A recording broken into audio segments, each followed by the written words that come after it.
नमस्ते, स्वागत है आपका मेरे चैनल पे। आज हम लोग बात करने वाले हैं स्पैस्टिसिटी की। अंडरस्टैंडिंग स्पैस्टिसिटी इन स्ट्रोक। स्पैस्टिसिटी होता क्या है और एग्जैक्टली देखो, इसके अंदर हम दो चीज़ों के बारे में बात करेंगे, पेशेंट्स के लिए भी है और स्टूडेंट्स के लिए भी है।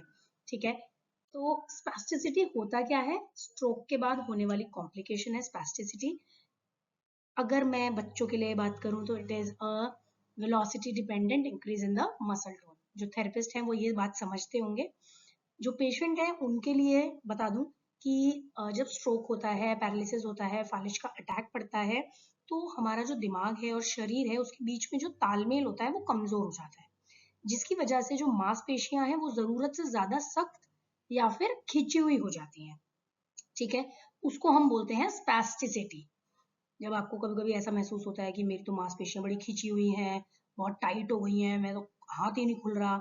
ठीक है, तो जब हाथ या पैर आप सीधा करना चाहो या मोड़ना चाहो तो मांसपेशियां अपने आप टाइट हो जाती हैं, जैसे हम समझो रबड़ बैंड खींचते हैं, वो एकदम खिंचाव आ जाता है ना उसमें, उस तरीके से। तो इस वजह से आपके हाथ या पैर में दिक्कत आने लगती है। कभी कभी एकदम झटके से लगते हैं, ऐसा लगता है कि ये तो हाथ पूरा हिल रहा है, झटका सा आ रहा है। और रोजमर्रा के काम जो होते हैं जैसे कि कपड़े पहनना या आपका चलना या हाथ खोलना, वो बड़ा मुश्किल हो जाता है। ठीक है, तो बच्चों के लिए बता देती हूँ कि जो फिजियोथेरेपी के स्टूडेंट्स हैं बेसिकली उनके लिए बात कर रही हूँ कि अपर मोटर न्यूरॉन में अगर इंजरी हो जाए, डैमेज हो जाए, तो उसकी वजह से स्पैस्टिसिटी होती है। लोअर मोटर न्यूरॉन में फ्लैसिडिटी होती है, स्पैस्टिसिटी नहीं होती है। इसकी वजह से स्टिफनेस आती है, एबनॉर्मल पोस्चर आता है और लिमिटेड मोबिलिटी होती है। अब पैथोफिजियोलॉजी क्या है स्पैस्टिसिटी की, ये मैं अभी तो मैंने आपको हिंदी में जो समझाया है वो पेशेंट के लिए है। अब बच्चे जो हैं, फिजियोथेरेपी स्टूडेंट्स हैं, उनके लिए बताऊं तो स्ट्रोक जो है वो कॉर्टिकोस्पाइनल ट्रैक को डैमेज करता है हमारे, जिसकी वजह से इनिबिटरी सिग्नल्स लॉस हो जाते हैं जो स्पाइनल कॉर्ड में जा रहे हैं।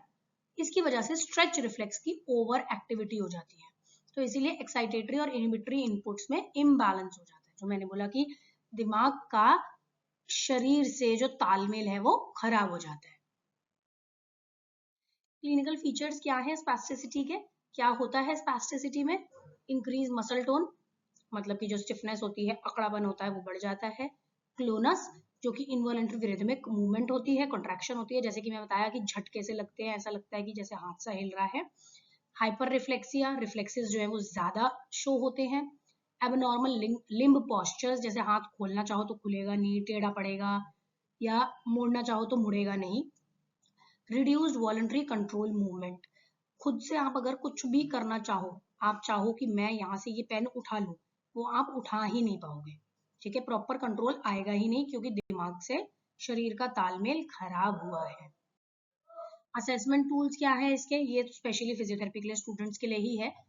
स्पैस्टिसिटी के असेसमेंट टूल्स होते हैं modified Ashworth scale, Tardieu scale, functional independence measures and patients subjective feedback.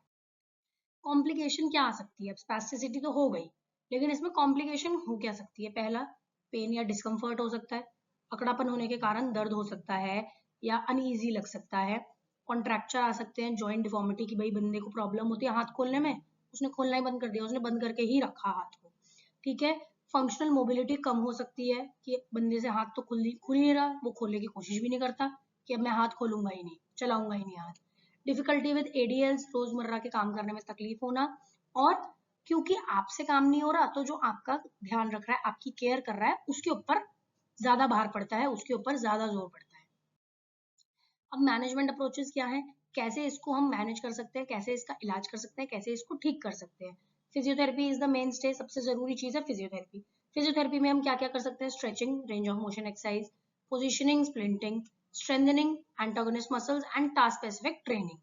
ये थेरेपिस्ट जो होंगे उनको ही समझ में आएगा, बट आप लोगों को सिंपल भाषा में समझाऊं तो फिजियोथेरेपी ही इसका इलाज है।